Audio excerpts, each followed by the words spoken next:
Whittaker for president. Oh no.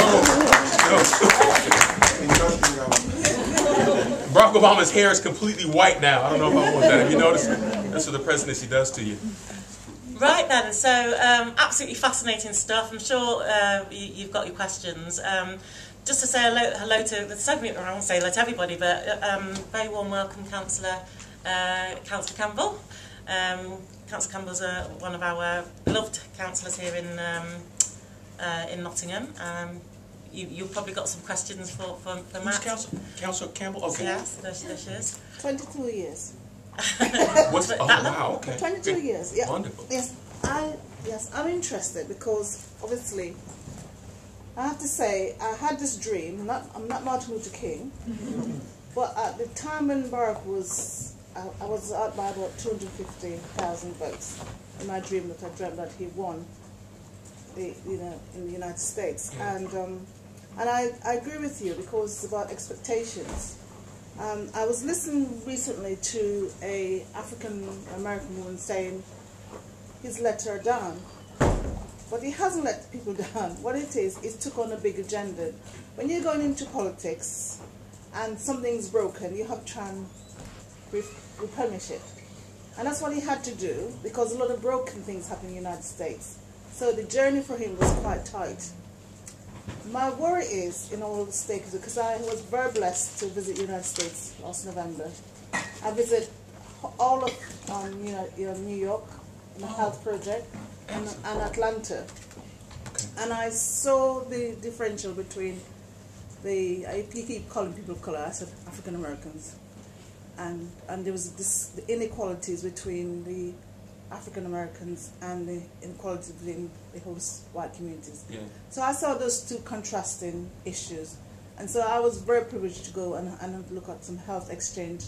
And some of your brethren from the United States came over here in June this year, look at exchange some of those issues with us. But I was hoping to come to your lecture tonight because I'm intrigued. Oh, good, I hope so. I'm not sure yet because I've got another commitment, but I'm able to get there. But my point is, where do you see some of the challenges for him in elections coming up in November? Because obviously the expectations of some of our black minority groups in the United States, well, this massive expectation, and he's not able to fulfill all of them.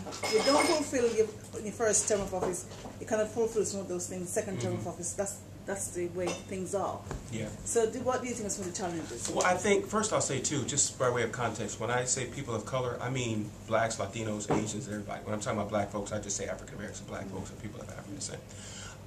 The challenges for him, I think, really lie in communication.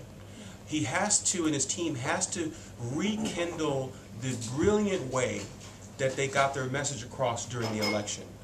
During the election, it was remarkable the way that they used social media, the coherence of their message, the ability to create very concise mottos that spoke to what they tried to accomplish was really remarkable. There was a sort of demobilization after the election. It was very anticlimactic. So there was this build-up, and he spoke to us regularly. We heard him. We heard his campaign. And then he was elected, and he almost disappeared. Now, I understand why that happened. I understand that. That the United States was facing bankruptcy. He inherited a capsizing ship. But now that he's moving into the last stages before, little 4 weeks or so, for the election, he has to find a way to communicate that which he has done. Because he's done a lot. He really has. He did a tremendous amount during the first 3 months of his presidency. Actually, it was a historic amount of stuff. But the expectations were so high until even what he did do paled in comparison to what folks wanted him to do.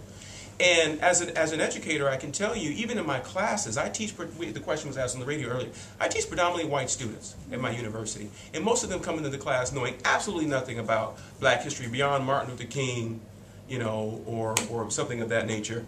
And before I can even start teaching them and solving the problems of knowledge, I have to then unpack all of the stuff that they call the stereotypes that they come into the classroom before I can start teaching him. We're talking about a nation that was defaulting left and right. He had to bail out an auto industry. You talk about unemployment for the nation was up in double digits. For African Americans, of course, it was between 16 and 21%, depending on where you were.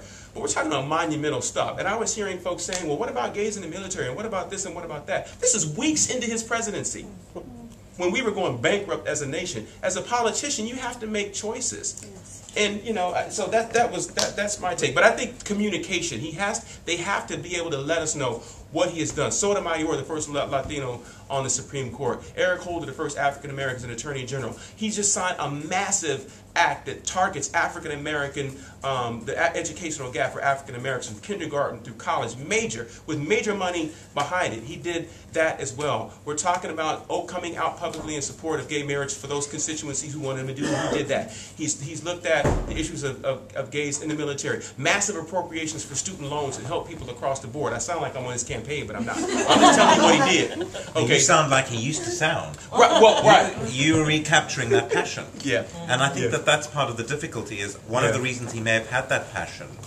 in the 2008 campaign is because he wasn't yet intimate with the limitations of that office that he now holds. Now he's completely intimate with it, and I think that's one of the messages he sent out in the debate when he was really lackluster, and it's almost as if he can't find that energy. And I just wonder if it's recapturable. When you say he has to communicate, are you saying that he has to return to his 2008 form, or are you saying that he really has to reinvent himself, you know, in the short space of time that's left? Or is that what the challenge is? I think that's part of the challenge. I don't think he has to capture the 2008 form in its entirety, because I think people understand that he's a different Barack Obama than when he was in 2008. You can look at him and tell that he's different. We all know that he's taken a battering and a bruising. But yes, he needs to prove to folks that he still has the hunger, the fire in his belly, the rhetorical skill, and the vision backed up by a specific plan, and he needs to be able to communicate that. I think if he does that, he'll be in good shape. But we didn't see that in the first debate. Why? And I think, and I've talked about, I was going to talk about this tonight. I wasn't surprised by it. I, in fact, predicted that it wouldn't be his best performance. In part because, again, history is informative. Most American incumbents do poorly in the first debates coming back. It's just history. In part because, number one, they've been out of debating forum for some time. Number two, they've been the president for 4 years. They're not used to people barking at them and coming at them and trying to attack them. They're just not used to that. Number three, he has the burden of actually being the president. He has a country to run. Yes. Mitt Romney, all he has to do is hone in on finding his weaknesses and then try to exploit them. It's sort of like, you know, people, it's not that Mitt Romney doesn't have anything to lose, but compared to Barack Obama, he doesn't. Barack Obama holds the title. Romney, another sports analogy, right? Romney is trying to take it.